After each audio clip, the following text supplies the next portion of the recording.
자, 통행 배정에 대해서 설명을 하겠습니다. 아까 제가 말씀드린 바와 같이 4단계 추정법에서 통행 발생, 통행 배분, 수단 선택은 KTDB나 수도권 교통본부의 DB에 나와 있습니다. 그래서 예를 들면 승용차에 OD가 나와 있고 버스 OD, 지하철 OD가 다 나와 있죠. 근데 이제 우리가 도로 사업을 하게 되면 그 각 도로 링크별로 노선 구간별로 차량이 몇 대가 다니는지를 우리가 산정을 해야 됩니다. 그래서 그때 필요한 거는 이제 승용차의 OD가 되겠습니다. 승용차와 버스의 OD인데 철도의 OD는 필요가 없겠죠. 그래서 버스의 OD는 버스는 노선이 정해져 있고 하기 때문에 먼저 버스의 OD를 가지고 네트워크에 도로망에 우리가 흔히 뿌린다고 하죠. 이렇게 뿌리고 그 다음에 승용차 OD를 가지고 도로망에 뿌리게 되겠습니다. 근데 이를 뿌릴 때 원칙이 뭐냐는 거죠. 이제 뿌려서 우리가 결국 최종 이 도로망에 지나다니는 차량의 대수를 구해야 되는데 그 대수를 구하는 원칙이 뭐냐라는 건데 가장 기본적인 개념은 지금 보시는 바와 같이 이런 그림입니다. 그래서 A와 B의 두 개의 존이 있고 이 존 두 개를 연결하는 노선이 1번, 2번 노선이 있을 때 1번 노선을 타고 갈 때 통행시간, 그걸 T1이라 그러면 그 통행시간은 이런 공식을 따른다라는 겁니다. 그래서 이 공식이 의미하는 바는 1번 노선의 통행 차량 대수가 0대라 그러면 이게 제로가 되는 거죠. 제로가 되니까 1번 노선을 통행하는데 소요되는 시간은 12분 이렇게 되는 겁니다. 만약 1번 노선을 통행한 차량 대수가 1500대가 되면 1500분의 1500가 1이 되고 1 더하기 1은 2가 되죠. 그래서 12 곱하기 2는 24분. 그래서 1500대면 24분이 된다 라는 거고요. 만약에 4500대다 이렇게 되면 4500분의 1500이니까 3이죠. 3의 제곱이니까 9가 되고 10이 되니까 120분이 된다. 그래서 즉 차량 통행 대수가 늘어날수록 통행 시간은 급격히 늘어나는 그 관계식을 이렇게 우리가 갖고 있습니다. 2번 노선에 대해서도 마찬가지죠. 2번 노선에 대해서도 우리가 그 관계식을 이렇게 갖고 있어서 우리가 구하고자 하는 것은 A와 B를 지나가는 차량이 있을 때 그 차량들이 이렇게 서로 1번 또는 2번 노선을 타고 갈 겁니다. 그래서 초기에 몇 대의 차량들이 1번 노선을 타고 가게 되면 요 통행 차량 대수가 늘어나서 결국은 T1이 늘어나게 되죠. T1이 늘어나게 되면 그 다음에 출발하는 사람은 여기가 많이 걸리니까 나는 일로 가겠다라고 해서 차들이 여기로 몰릴 겁니다. 여기로 몰리면 그 다음에 여기가 또 늘어나니까 또 역전이 돼서 T1보다 T2가 크게 됩니다. 크게 되면 이쪽이 짧으니까 사람들이 또 일로 가겠죠. 일로 가고 저리로 가고 일로 가고 저리 가고. 그래서 결국은 통행량이 어느 정도 균형을 이룰 것이다. 이퀄리브리움. 균형 상태에 빠지면 결국은 T1이나 T2나 통행시간이 같아져야 될 것이다. 만약에 T1, T2 중에 어느 하나라도 통행시간이 짧다면 그쪽으로 차들이 몰리기 때문에 결국은 양 노선의 시간이 같아진다라는 거고요. 그래서 예를 들어서 A에서 B로 가는 통행량이 전체 통행량이 2000대다 그러면 이 2000대에서 몇 대가 1위로 가고 몇 대가 1위로 가야 이 두 시간이 같아지겠느냐 라는 것을 결정을 해야 됩니다. 그래서 계산을 하면 1번 노선으로 670대 2번 노선으로 1330대가 가면 T1하고 T2가 14.4분으로 동일하게 된다. 그래서 우리가 계산한 값은 요 값이 되죠. 670대와 1330대 이렇게 가게 되면 균형 상태에 이루어진다라는 겁니다. 그래서 지금 요거는 단순한 A, B 두 개의 존과 두 개의 노선 가지고 있는데 예를 들어서 아주 복잡한 도시부의 도로를 생각해 보면 그걸 우리가 이렇게 손으로 계산이 안 되겠죠. 아주 복잡해집니다. 그래서 그런 경우 이제 프로그램을 가지고 우리가 계산을 한다라는 겁니다.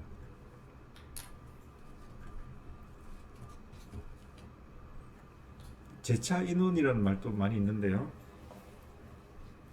제차 인원이라는 거는 이제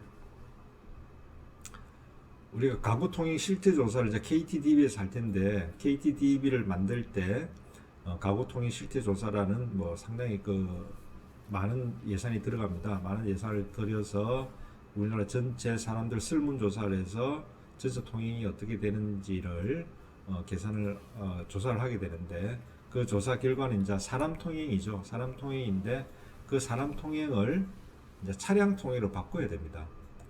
사람 통행, 차량 통행으로 바꾸기 위해서는 차량 한 대당 몇 명이 탑승하는지를 나타내는 제차인원이 있어야 된다. 그래서 제차인은 요것도 이제 KTDB에서 조사를 하게 되죠. 조사를 해서 봤더니 서울 같은 경우에는 차량 한 대당 1.51명이 타더라. 광주는 1.66명, 뭐 대략 뭐 전국적으로 한국은 비슷하겠죠. 이렇게 타게 되고, 전국 전체를 보면 1.5명, 차량 한 대당 1.5명이 든다. 버스는 지역간 통행, 고속버스나 시외버스 같은 경우는 버스 한 대당 9.98, 약 10명이 타는 거고, 광역권 내부 통행, 시내버스 같은 경우는 12명 좀 타더라 라는 겁니다. 그 다음 트럭은 뭐 한 명이 타겠죠. 그래서 이런 제차 인원을 가지고 우리가 사람 통행을 승용차 통행으로 나눈다 라는 거고요. 승용차 환산 계수는 이제 뭐냐면, 이것도 좀 공학적인 얘기인데, 승용차가 있고 버스가 있고 트럭이 있는데, 도로에 100대가 있다고 할 때, 100대가 도로를 다닌다고 할 때 그 도로의 100대가 다 승용차냐, 아니면 승용차 70대냐 버스 30대냐 뭐 이런 데 따라서 다릅니다. 그 도로를 차지하는 공간이. 그래서 승용차 100대가 차지하는 공간하고 버스 100대가 차지하는 공간이 다르겠죠. 그래서 아까 통행량을 이야기할 때 1시간에 몇 대라고 차량이 몇 대라고 이야기하면 그 몇 대가 승용차로만 구성이 되어 있는지 버스가 어느 정도 들어있는지를 알 수가 없습니다. 그래서 분석하기에 어렵죠. 정확하게 우리가 어느 정도의 그 차량이 어떤 그 부담을 줘야 되는지를 봐야 되는데, 이게 차량의 종류에 따라서 다르기 때문에 단순히 100대라고 하면 그게 승용차 100대일 수도 있고 승용차 50대 버스 50대일 수도 있는데, 승용차 50대 버스 50대인 경우가 훨씬 더 도로에 가하는 부담이 많습니다. 그래서 그 차량의 대수를 승용차 단위로 환산할 필요가 있다라는 겁니다. 그걸 우리가 패신저카 이퀴밸런트라고 하는데, 패신저카는 승용차죠. 그래서 승용차 환산 단위라고 합니다. PC 환산 계수. 패신저카 이퀴밸런트는 환산 계수고요. 그 다음 PCU라고 해서 패신저카 유니트 하면 이제 환산 단위다라고 이야기를 합니다. 그래서 보신 바와 같이 버스는 전국 평균으로 보면 버스 한 대가 승용차 2.13대를 차지한다라는 거고요. 트럭 같은 경우에 소형 트럭 한 대가 승용차 1.3대, 대형 트럭 같은 경우는 트럭 한 대가 3.8대를 차지하더라 라는 거고, 수도권 같은 경우는 버스가 소형 보통 구분 없이 그냥 2.0대로 본다라는 겁니다. 다만 요거는 평지가 20%, 구릉지 30%, 산지 50%일 경우에 적용한다. 뭐 너무 복잡한 얘기인데요. 뭐 요거는 그냥 무슨 말이냐면, 이게 구릉지가 많으냐에 따라서 구릉지나 산지가 많은 경우는 버스의 PCE 환산 계수가 더 높아질 겁니다. 트럭도 마찬가지고요. 산지 같은 경우는 트럭이 높은 속도를 못 내고 슬슬 기어가죠. 기어가니까 트럭 한 대가 들어가면 뭐 승용차들이 뭐 이렇게 빨리 진행이 못해서 계속 정체가 발생하는 그런 경우가 발생합니다. 그래서 트럭 한 대가 승용차의 몇 대를 해당하는지가 그 지역이 산지냐 구릉지냐 평지에 따라서 다 달라집니다. 그래서 지금 요 표는 그 지역이 평지가 20%, 구릉지 30%, 산지 50%일 때 지금 요 정도 PCE 단위를 가진다라는 거고, 버스가 지금 수도권에 2.0, 광역권도 2.0이라고 보고 있죠. 전국은 2.13대라고 보고 있고, 그래서 요걸 보면 예를 들어서 100대, 도로에 1시간에 100대가 다니는데, 이게 전체로 100대가 다니는데 이게 전체가 다 승용차라 그러면 이 100대를 승용차 단위로, 승용차 단위 PCU 단위로 나타내면 100대가 다 승용차니까 100 PCU가 되겠죠. 패신저카 유닛. 근데 그 100대 중에 승용차가 50%, 버스가 50%라고 보면 버스 한 대는 승용차의 2대에 해당하니까 승용차 50대에다가 버스 50대인데 요거는 승용차의 2대에 해당하니까 50 곱하기 2는 100이죠. 그러면 동일한 100대 per hour지만 승용차 50% 버스 50% 다니는 경우는 150 PCU per hour가 되는 겁니다. 패신저 카 유닛. 그래서 그 PCU 단위를 가지고 우리가 분석을 하게 된다라는 겁니다. 그래서 이런 환상 계수가 필요하다라는 거고요. 아까 말씀드린 통행 배정은 하루 단위를 KTDB는 하루 단위로 OD가 나와 있어서 하루를 기준으로 할 수는 있는데 첨도 비첨도 시간이 뚜렷이 구분이 되는 경우는 시간 단위로 분석을 한다라는 거고요. 그래서 시간 단위로 분석을 할 때 지역 간도로 그러니까 이렇게 지역과 지역을 오가는 도시와 도시를 오가는 그런 도로 같은 경우는 지속 시간, 첨도 시간을 10시간으로 보고 1시간에 7%의 집중률이라고 본다라는 거죠. 그러니까 예를 들어서 하루 교통량이 만 대다라고 하면 하루 교통량이 만 대인 지역에 있어서 첨도 시간은 집중률이 7%니까 만 대의 7%면 얼마입니까? 만 대의 10%면 1000대니까 7%면 700대죠. 700대, 시간당 700대가 다니는 시간이 10시간 지속이 된다. 그게 첨도 시간이다 라는 거고요. 그 다음 비첨도 시간은 9시간인데 2.5%가 다닌다 라는 겁니다. 요걸 다 다음 어떻게 됩니까? 10 곱하기 7% 그러니까 70. 요거는 9, 28, 9, 45, 22.5죠. 70 더하기 22.5하면 92.5%네요. 그럼 나머지 7.5%는 심야 시간에 다닌다. 이렇게 가정을 한다라는 거죠. 수도권은 집중률이 8.78, 좀 더 집중이 많이 되는 겁니다. 그리고 첨도 시간은 4시간, 비첨도 시간 16시간, 뭐 이렇게 본다라는 겁니다. 요거는 하루 단위 KTDB에 하루 단위로 되어 있는 OD를 시간 단위로 분석을 하고자 할 때 이렇게 환산해서 쓴다라는 거죠.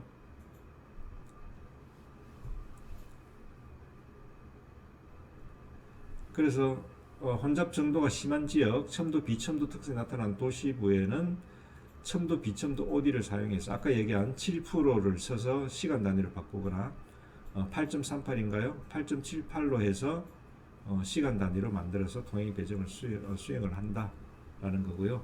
그렇게 될 경우는 이제 실제 작업량은 좀 많아지고 첨도 비첨도 시간이 실제랑 맞는지 어느 정도 맞는지 한번 확인을 해줘야 된다라는 겁니다. 시간 단위로 안 하고 일 단위로 하게 되면 좀 편리하긴 합니다. 편리하긴 하지만 다만 교통량 통행 시간식, 이거는 BPR식이라 그러는데요. 뒤에 설명을 할 겁니다. BPR식에 나오는 도로 용량 개념이 1단위하고는 맞지 않다라는 게 문제가 된다는 거죠. 도로 용량은 보통 우리가 시간 단위로 계산하는데 1시간에 최대 몇 대가 다니는지를 가지고 우리가 도로 용량이라고 표현을 하는데 1단위로 분석할 때는 하루 용량이라는 얘기는 없거든요. 하루의 도로 용량이 얼마다 이런 얘기는 없기 때문에 그 도로 용량의 개념이 조금 애매해져서 논리적 근거가 약하다라는 겁니다. 즉 다시 말하면 논리적인 근거 측면에서 볼 때는 시간 단위로 분석하는 것이 맞다. 1단위로 분석하는 것은 논리적 근거가 좀 미약하다라는 거고요. 다만 시간 단위로 분석할 때는 그 계산 과정이 좀 많아지고 그 다음에 첨도 비첨도로 나누는 게 실제 시간과 맞는지 안 맞는지를 연구자 다시 확인해야 된다는 문제가 있다 라고 이해를 하면 되겠습니다.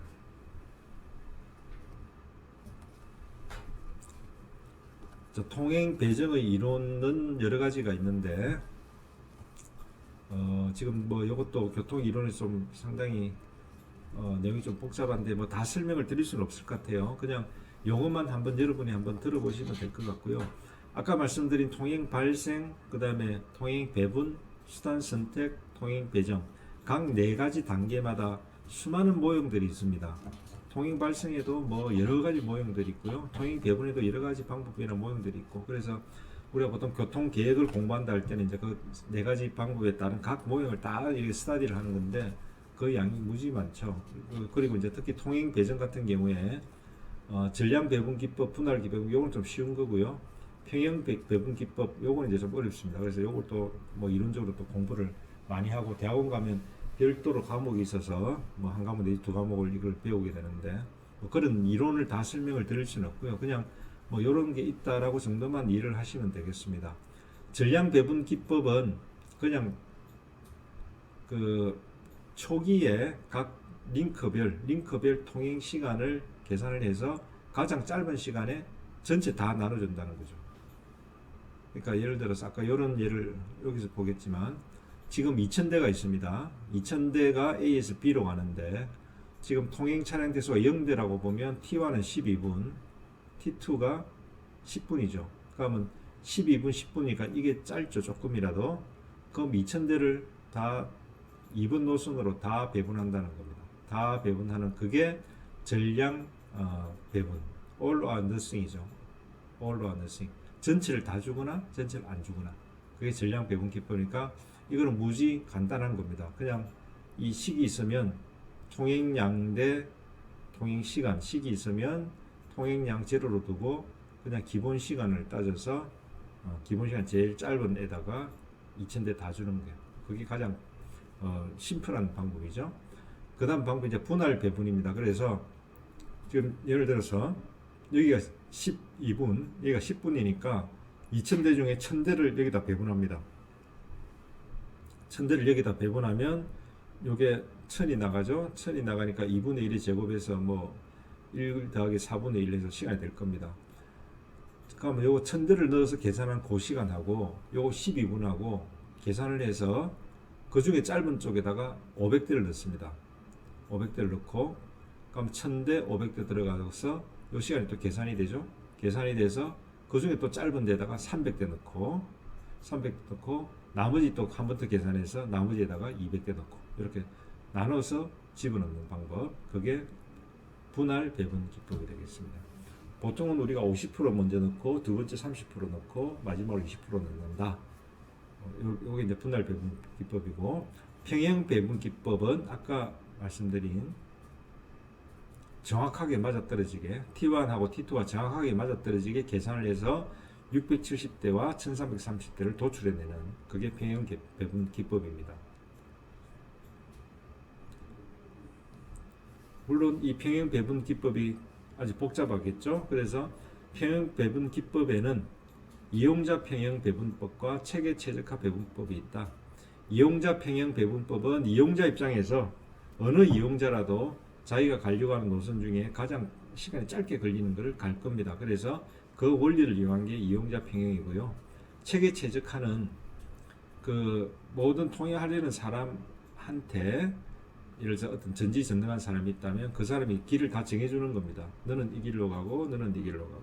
그래서 다 정해줘서 정해준 길로 갔을 때 그 교통 체계 전체, 교통 시스템 전체의 편의가 최대되도록 노선을 선택한다라는 겁니다. 그러니까 체계 전체적으로 봤으면 그게 가장 옵티멀한데 개인의 이용자로 봤을 때는 좀 불만이 있는 이용자가 있을 수가 있겠죠. 그래서 그렇게 하는 게 체계 최적화 배분법이다 라는 겁니다. 실제는 이용자 평행 배분법이 많이 쓰이고 있습니다. 우리가 개인 통행자에게 너는 이 길로 가고 너는 이 길로 가고 이렇게 정해줄 수 있는 제도가 안 돼 있죠. 그건 불가능합니다. 그죠? 불가능해서 실제는 모든 이용자들이 자기가 판단해서 자기가 최적의 길을 찾아가기 때문에 실제는 이용자 평행 배분법에 따라간다 라는 겁니다. 그래서 이용자 평형은 우리가 워드롭이라는 사람이 있는데 워드롭의 제1법칙이라고 그러고 워드롭의 제2법칙은 그 시스템에 있는 모든 통행자들의 통행 비용을 최소화하게 통행자들이 노선을 선택한다. 뭐 이런 게 있는데 좀 복잡하니까요. 뭐 요거는 그냥 워드롭이란 말만 아시면 되겠습니다. 그래서 규정을 해놓은 프랭크 울프 알고리즘, 요거는 뭐냐? 프랭크 울프 알고리즘이라는 거는 최적화의 해를 구하는 방법입니다. 그 해를 구하는 방법을 우리가 프랭크 울프 알고리즘이라고 하는데, 통행 배정에 있어서 해는 우리가 그 프로그램 안에 아까 말씀드린 트랜스캐드라든지 M2라든지 이런 데는 프랭크 울프 알고리즘에 의해서 계산을 할 수 있도록 다 프로그램이 되어 있기 때문에 우리 사용자는 뭐 여기까지 생각할 필요는 없고요. 아까 말씀드린 네트워크하고 OD를 집어넣어서 런을 시키면 그 프로그램에 이용자 평형을 이용하겠다라고 이렇게 클릭을 하고 런을 시키면 프로그램이 돌아가면서 계산을 해주게 되겠습니다.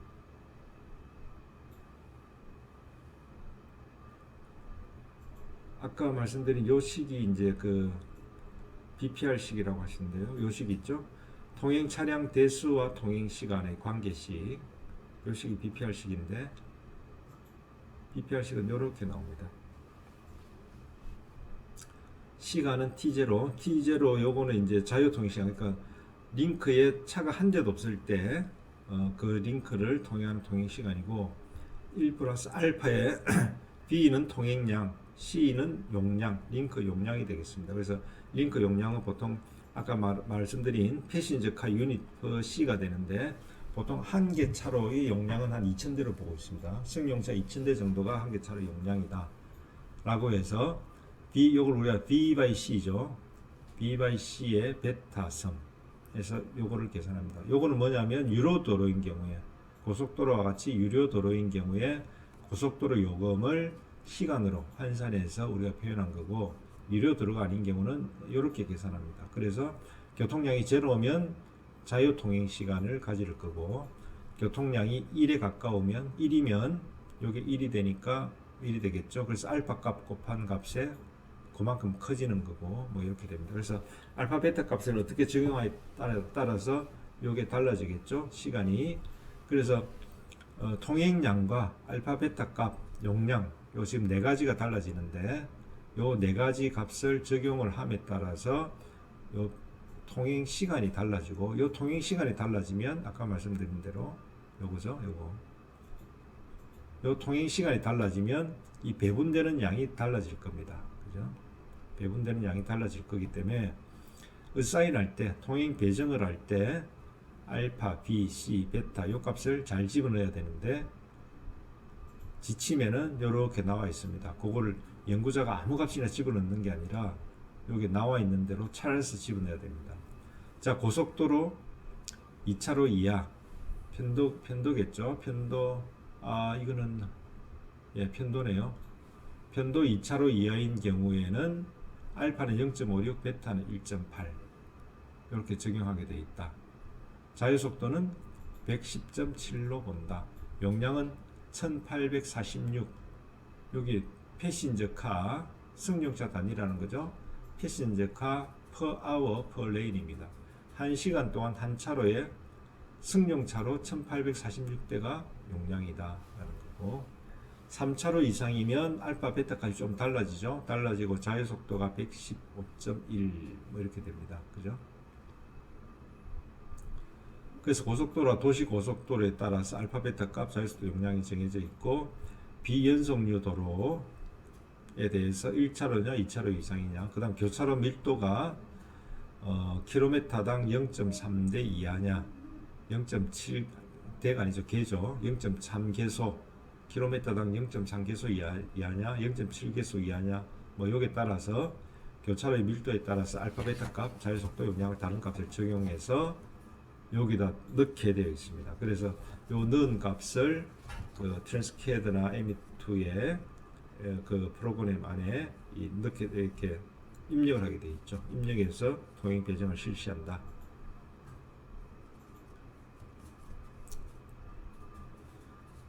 자, 그래서 네트워크 있고 OD가 있고 그 네트워크에 아까 말한 BPR식을 넣고 OD를 넣고 해서 돌려서 프로그램을 돌려서 그 프로그램을 돌려서 나오는 값이 실제 관측한 값하고 맞냐 안 맞냐를 우리가 비교를 해서 정산을 해야 됩니다. 정산이란 말은 이게 맞지 않으면 실제 관측한 값에 맞추기 위해서 우리가 이런 거를 조정한다는 거죠. 용량 및 자유속도 좀 조정해보고 BPR식에 있는 알파 베타 값 파라미터도 조정해보고 뭐 센츄리티 위치나 커넥터 조정하고 뭐 여러 가지 조정하는 방법이 있습니다. 요걸 조정해서 실제 관측한 값과 맞춰야 되겠다라는 거죠. 여기서 estimate라는 거는 프로그램에서 계산된 값이고요. observe라는 거는 실제 그 도로에서 우리가 그 건설교통부에서 각 주요 도로마다 교통량 조사를 합니다. 뭐 1년 상시 조사하는 경우도 있고 뭐 특정 시간대 조사하는 경우도 있고 또는 각 지자체마다도 각 시내 도로에 대한 교통량을 조사해서 매년 연말에 발표하는 게 있습니다. 교통량 통계연보 뭐 이런 이름으로 발표하기도 하는데 그런 교통량 통계연보에서 조사된 교통량을 우리 프로그램에서 계산된 그 값과 비교를 해서 어느 정도 차이가 나는지, 그래서 차이가 많이 나면 프로그램을 수정한다는 거죠. 프로그램 안에 있는 이런 값들을 수정을 해야 되는데 그 한계가 허용하는 기준이 지금 이렇다는 겁니다. 그래서 사업 구간이면 한 20% 정도면 오케이 이렇게 되는 거고요. 뭐 인접도를 한 25%까지 봐주고 그 외 도로는 한 40%까지 봐준다. 오차가 40% 정도 나도 뭐 인정해 준다라는 겁니다. 그래서 예를 들어서 배정 교통량이 1200, 배정 교통량이라는 것은 estimated 된 우리가 계산한 교통량이 1200, 관측된 교통량이 1050이라고 하면 계산을 해보니까 14.3%에 들어오죠. 14.3%니까 이거는 OK가 된다. 그러면 OK가 된다는 말은 뭐냐면 그 프로그램이 표현해내는 값들이 실제랑 별 차이가 없고 그래서 그 프로그램에 있는 모든 이런 파라미터들을 그냥 그대로 장래의 교통량하고 비교를 해도 되겠다. 장래의 교통량 산출을 위해서 사용을 해도 된다라는 겁니다.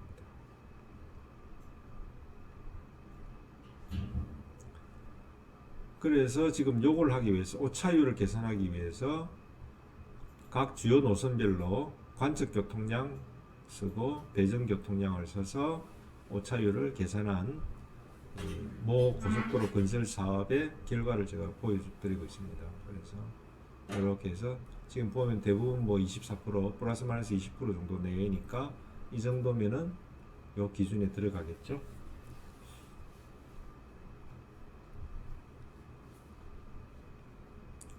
그래서 정상 과정이 끝나면 그 다음은 이제 그 장래 교통 수요를 예측해야 됩니다. 그래서 장래 교통 수요는 사업을 시행 시, 미시행 시 사업을 시행했다는 것은 그 도로 사업을 도로 구간을 네트워크 안에 이렇게 입력을 해서 도로가 있는 걸로 해서 통행 배정을 하는 거고, 미시행이라는 것은 그게 없는 상태에서 배정을 하는 거죠.